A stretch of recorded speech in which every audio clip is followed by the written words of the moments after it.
Hey, can y'all see me now? Mic check 1, 2, 3, 4, 4. Okay, cool.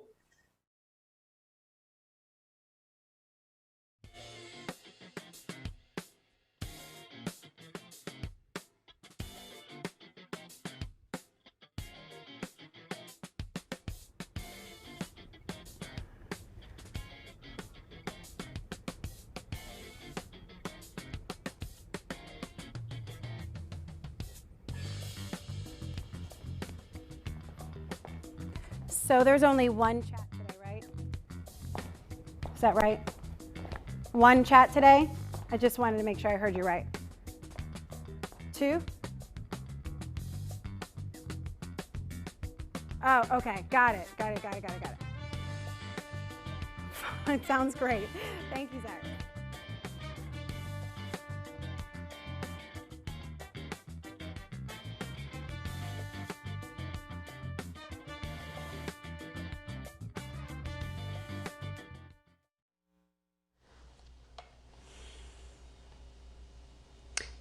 Yeah, I didn't see the feed pop up, but we're up now.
Good morning, and thank you so much for joining us on After GMS, something we do every Monday through Friday at 7:45-ish on Facebook Live. You might have heard our mic checks there, getting everything ready. Technology gremlins, especially on rainy days. It'll get you every time. I'm going to go ahead and introduce our crew here. Triad Kirksey and Megan Malaris are working from home. Ed Matthews is standing by with his umbrella, which has not left his side for the last, 4 days. So yeah, the big talker right now, Taran, this rain will not go away. Yeah, it just seems like the sky opened up 2 days ago and it has not stopped raining since. We have more rain out there right now. The chance of flash flooding is continuing to increase as the rain kind of falls over the same areas over and over again. And we'll have to continue to watch for that as we go through the next several hours. We will see a bit of a lull in activity, I think, as we head through the afternoon. But all in all, it's going to be a fairly wet day with on again, off again rainfall. High temperatures are going to struggle to make it to the low to mid 60s. But then as we go towards the weekend, the rain coverage and intensity will start to taper off. That will allow our high temperatures to warm up. We're back in the mid 70s tomorrow. And then for the weekend on into Memorial Day, still can't rule out an isolated pop-up shower or thunderstorm. But again, the key word there is isolated. Okay, so we will still see the possibility of a stray shower or storm, but all in all, most of us will stay dry, and that will allow our high temperatures to warm up into the low 80s. That's a quick look at your forecast. All right, I'm busily responding to folks saying good morning on our Facebook live stream, and we certainly appreciate you interacting with us, and we will interact back just as soon as we can. So I just posted this on our Facebook Live. The big talker here, should North Carolina move into phase 2? We started this conversation on the Good Morning Show, and it's really what everybody is still talking about as we begin to enter the next stage of reopening tomorrow at 5 p.m. So the plan is not the original phase 2 that everyone was expecting. So here is the updated version. Businesses, including bars, indoor entertainment venues, fitness centers, public playgrounds, those will all remain closed until at least June 26th. Restaurants, dining rooms, hair and nail salons, they can reopen at reduced capacity. Pools can reopen at half capacity as well. Most other businesses, including fitness centers and theaters, will remain closed again until June 26th. That's at least 5 weeks from today or tomorrow. So I asked you how these modifications are making you feel this morning. Aisha Dunlin says, and I'll wait for it to come up here. There you go. She says, this makes no sense. Some of these families or these smaller businesses will not survive waiting until June. Tim Jones says, if we're opening nail, hair, and tattoo parlors, we might as well open gyms as well. Kenneth Hargrave says, I think it's too early to move into phase 2. I am staying in for a while longer. Annette Biddle says, I think we need to try and move forward, but not too fast, and be safe and stay healthy. All right, so a lot of you have different opinions about this, and we're starting to see them coming through the Facebook live stream as well. So as we gather those, guys, I'm going to turn to you here. Ed, you made some great points about looking at the numbers and data earlier today. And I know exactly where you stand on this. Yeah, I am happy to see that we're kind of easing into phase 2, and although some businesses are opening with restrictions, I mean, they've got a list of do's and don'ts that they have to abide by, or at least they should, to be safe, even though some of these businesses are open. Now, again, it's their livelihood, so I'm glad to see that even though half capacity is a phrase that's been thrown around quite a bit, at least some of these businesses are able to start making some money again. So I think that is a great thing. Now, me personally, mentally, I'm going to be on the borderline between phase 1 and phase 2. I'm still going to be a little extra careful, but they look at the data, they see what's going on, and I think they're being cautious. So move forward, but move forward with caution. All right, well, we do know we are moving forward with some modifications of phase 2 tomorrow at 5 p.m. Megan, you have been looking at the numbers, and this flattening of the curve is consistent, you say. Yeah, so it is. It's easy to fixate on the case increases and the death increases, which we have been seeing every day. And in fact, Guilford County had a spike in cases on Sunday with more than 70 from the day prior.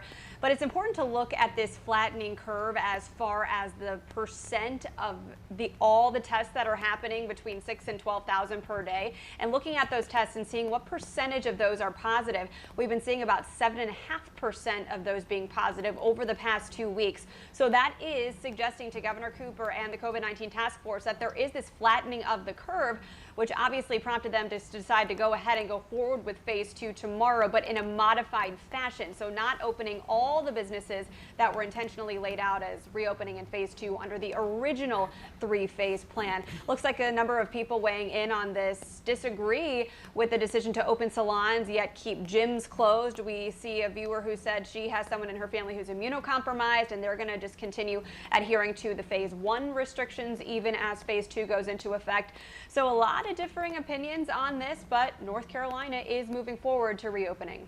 Yeah, I think they're different opinions because this all affects us in different ways. If you have a small business and you own a restaurant, for instance, of course you want the doors to open because this is how you make your living and also support other people who work for you. But if you are someone who has a special condition and cannot afford to, be exposed, yeah, of course, you don't want to move into another phase. So I totally get where everybody is coming from.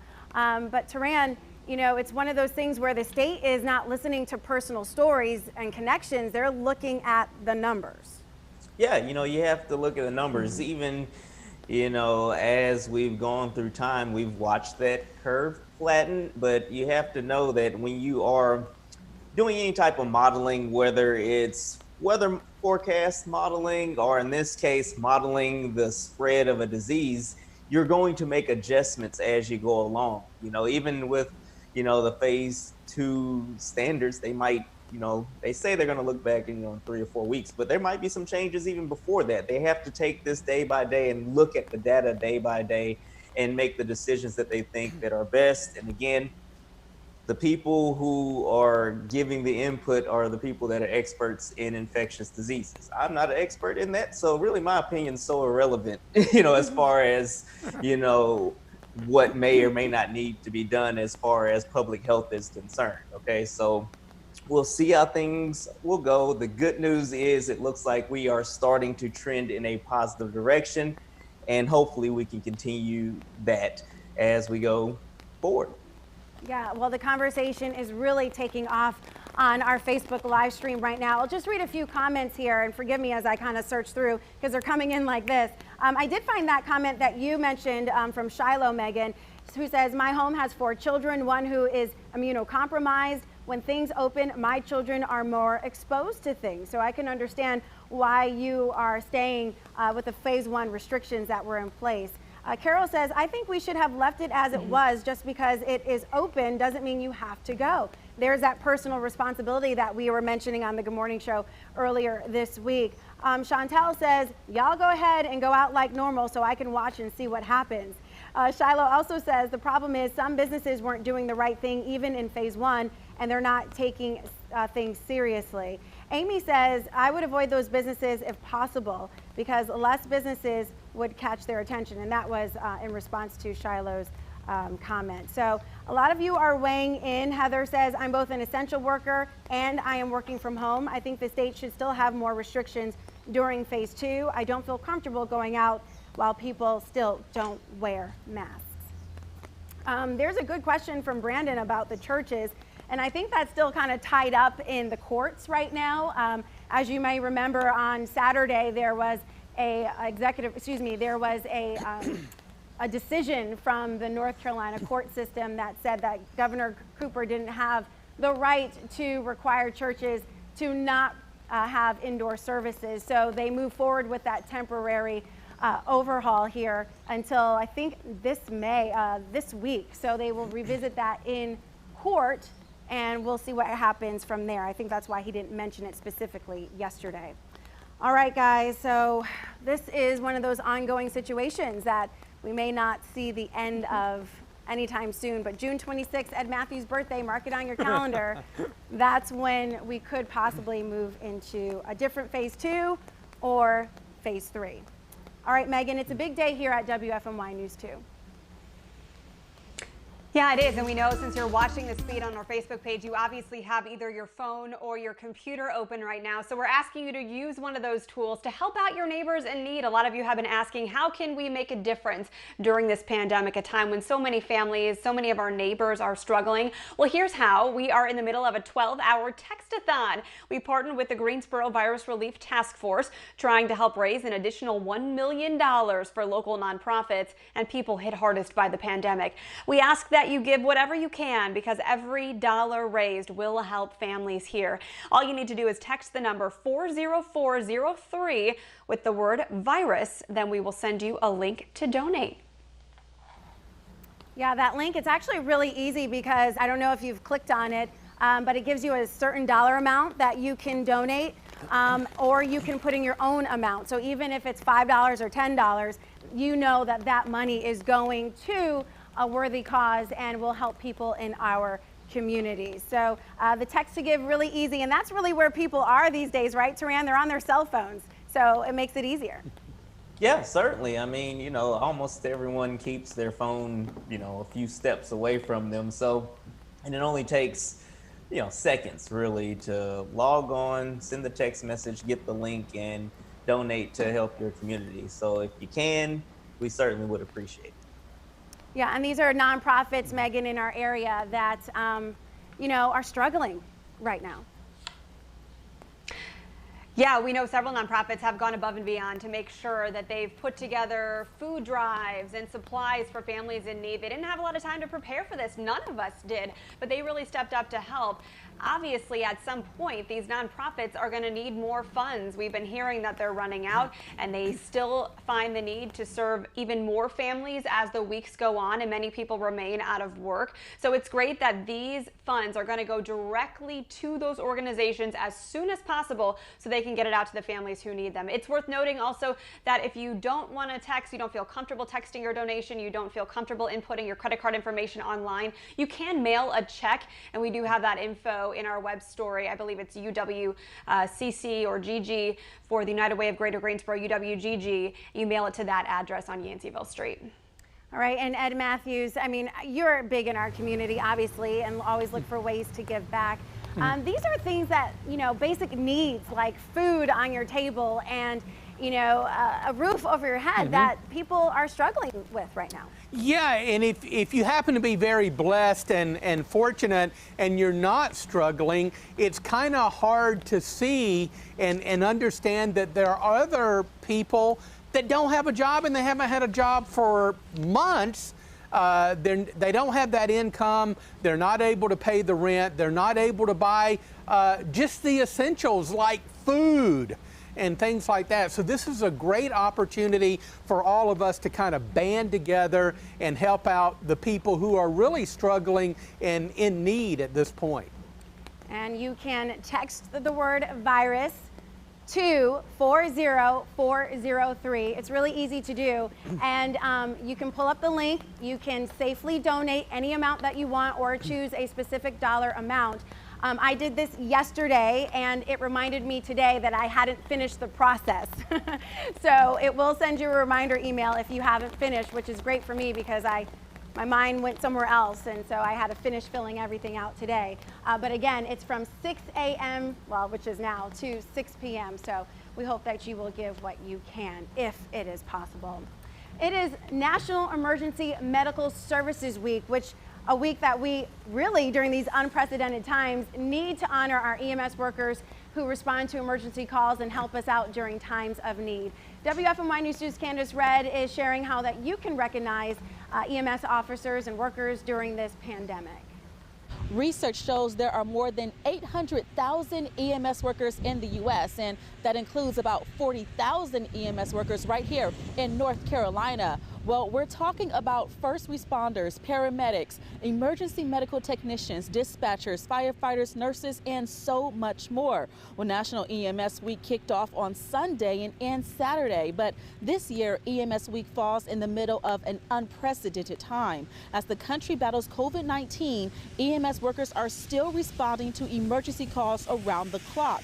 They're also facing many potential job hazards, and you know what? That includes treating patients with infectious illnesses. We're coming into contact with lots of sick people every day, and some of those are COVID positive patients, and so we want to make sure that we take care of our employees, notify them if we've had a potential exposure, make sure we get them the proper testing, proper care. Despite the COVID-19 pandemic, you can still show support to EMS workers by simply saying thank you. But if you want to go a step further, you can also participate in what they're calling appropriate programs, ceremonies, and activities. Most of those will be online. But for more details on this, all you have to do is visit our website. That's WFMYnews2.com.